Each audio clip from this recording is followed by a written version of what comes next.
os hebreus, eles começam a ser dominados, né?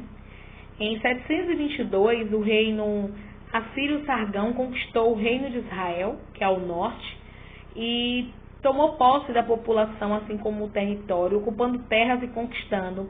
Os descendentes de israelitas foram perdendo sua identidade hebraica, e assim o reino de Israel e o seu povo foram totalmente assimilados, ou seja, relacionados a uma nova cultura.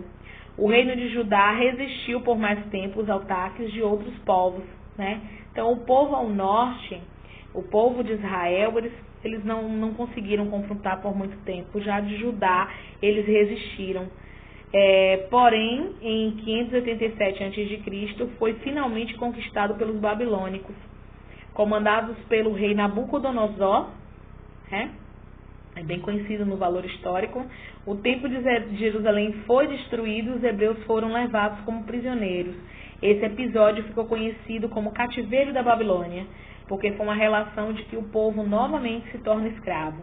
Quando os persas conquistam a Babilônia, em 538 a.C., autorizam os judeus a regressar à sua terra de origem, ao templo de Jerusalém. Contudo, eles foram novamente submetidos a uma potência estrangeira. Primeiro por Alexandre, Macedônia, e depois pelos romanos. Sob o domínio de Roma, a região transformou-se no Principado da Judéia, uma província, né? Os judeus resistiram ao domínio de Roma, mas no ano de 70 a.C., os romanos aniquilaram uma grande revolta judaica, saqueando e destruindo novamente Jerusalém e expulsando os judeus da região. Então, assim, há toda uma contrição do povo judeu. Foram expulsos, perderam sua terra, foram conquistados. A maior parte deles foram se espalhando por vários territórios romanos, dispersos. Esse movimento ficou conhecido como diáspora, ou grande diáspora, que foi uma dispersão geográfica. Eles não mantinham mais aquela assimilação territorial. Essa conduta, ela teve toda uma circunstância, uma consequência, que seria hoje o que a gente chama da Guerra Santa. Essa dispersão dos judeus, quando eles retomaram uma terra, já era conhecida como Estado de Israel e já era dominada por árabes que se destinavam como palestinos, tomados pelaquela terra.